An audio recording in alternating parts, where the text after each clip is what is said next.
जे transport minister सेंट्रलाचे त्याच्याकडे माझं रिक्वेस्ट असा, माननीय गडकरीजी, मी आपल्याला सांगू इच्छितो की गोव्यामध्ये आपण केव्हाही आला होता, गोव्यामध्ये पूर्वी आला होता, याचं पण आपणच इनॉग्रेशन केलं होतं.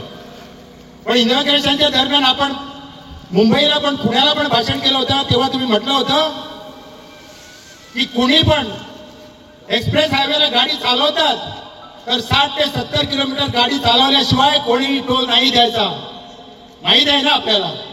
तरी आज 7-8 किलोमीटरसाठी आम्ही टोल प्लाझाचे पैसे भरवायचे का? आम्ही सावंतवाडीवरनं काणकोण क्रॉस करतो, कुठं पण टोल प्लाझा नाही आहे.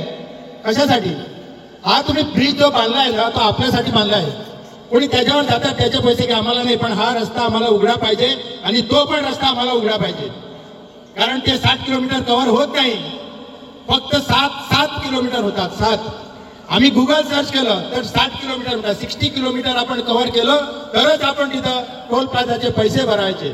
पण ह्यासाठी आम्ही कशाला पैसे भरवायचे? त्यामुळे मी आपल्याला विनंती करतोय की हा टोल प्लाझा चालू करू नका. रिक्वेस्ट करतोय, आपल्याला हात जोडून रिक्वेस्ट करतोय की हा जो टोल प्लाझा आहे तो चालू करू नका. ते गाड्या येतात तसे जाऊ द्या. आमचं भितर पडल्या करता, पण आम्ही वगीर रावचे ना. कित्याक हो सराउंडिंग जितके आमचे गांव आहा पळय तेंचेर इफेक्ट जाल्लो आहा हे मोपा एअरपोर्टाचो. आणि मोपा एअरपोर्टाचे सगळी सिवरेज हे ते सगळे उदक पावसाचे बाकी सगळे कितें ते आमी खावपाचे आणि जड ते येवन भायले तुमकां पडटा. आमी आतां लेट केल्लो न्हू, असोच लेट करुया.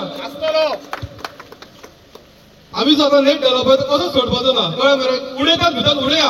एकट्याक कोणाक झालं न्हू, सगळे या जेल भरून आंदोलन करूया. हे पुलिसांच्या पण जर आमच्या पोटा पाणयाचो प्रश्न येता पळय थंय आम्ही कोणाकच वगीर रावचे ना.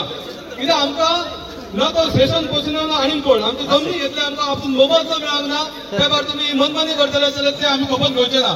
मोपा एज्युटेशन चालू आहे टॅक्सीकारांचं. पार्किंग फीज वाडयल्या म्हणून तेंचे एज्युटेशन जीएमआरान पार्किंग फी वाडयल्या. तुम्ही उलयतले तेंचे कडेन पळयता मरे कितें जालां तें.